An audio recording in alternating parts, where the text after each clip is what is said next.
तब जब सब दूर थे, रिश्ते काफ़ी मजबूत थे। चिट्ठियों में प्यार आशीर्वाद आया करता था, डाकिया पत्र के साथ रिश्तों की नई खुशबू लाया करता था। अब सही पते पर तो रहते हैं सब, पर लोग बदल गए हैं। अब बातें तो रोज होती है, पर बातों और रिश्तों के मायने बदल गए हैं। दोस्तों, एक ज़माना था जब संचार का मुख्य साधन पत्र हुआ करता था और पत्र डाक के माध्यम से भेजा जाता था। पत्र का उपयोग आज भी होता है, पर व्यक्ति के आधिकारिक जीवन में पत्र, पोस्ट कार्ड जैसी चीज़ें केवल इतिहास बनकर रह गई है। पर पत्र से जुड़ी हुई एक ऐसी चीज़ जिसका महत्व आज भी कम नहीं हुआ है। आप सोच रहे होंगे आखिर वो चीज़ क्या है, तो वो चीज़ है दोस्तों आपके इलाके का पिन कोड। दोस्तों, बैंकिंग कार्य हो या फिर कोई सामान आप मंगाते हैं या फिर आप कोई सामान भेजते हो, इसके अलावा अन्य कोई भी कार्य जिसमें आपसे आपका पता पूछा जाता है, तो साथ में ही आपसे पूछा जाता है आपके इलाके का पिन कोड। आखिर ये पिन कोड 6 अंकों का ही क्यों होता है, आज इस वीडियो में हम आपको इसी के बारे में जानकारी देंगे।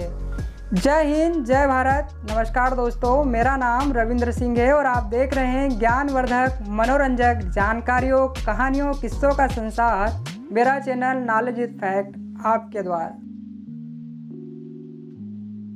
दोस्तों, जो पिन कोड होता है वो 6 अंक का होता है और इसके प्रत्येक अंक का अपना एक मतलब होता है।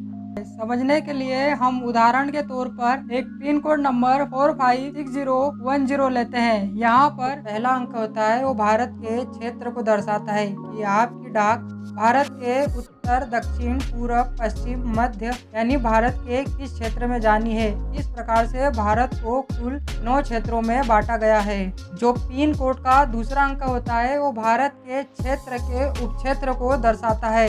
आप इसे मोटे तौर पे यूँ समझ सकते हैं कि पहला और दूसरा अंक मिलकर भारत के किसी राज्य को बताते हैं। यानी अब उस राज्य में आपकी डाक उस राज्य के उत्तर, दक्षिण, पूर्व, पश्चिम, मध्य किस स्थान पर जानी है। पिन कोड का जो तीसरा अंक होता है वो उस राज्य में उस जिले को दर्शाता है जहाँ पर आपकी डाक भेजी जानी है। और पिन कोड के अंतिम 3 अंक उस जिले के उस पोस्ट ऑफिस को बताते हैं जहां से आपकी डाक आपके द्वारा दिए गए पते पर पहुंचा दी जाती है। इस प्रकार से पिन कोड के प्रत्येक एक अंक का अपना एक मतलब होता है। दोस्तों, भारत जैसे विशाल देश में कई इलाकों, गांव, नगरों और शहरों का नाम एक जैसे हुआ करता है। जैसे महू आपको मध्य प्रदेश राज्य में भी देखने को मिलेगा और महू नाम से आपको उत्तर प्रदेश में भी एक शहर देखने को मिलेगा।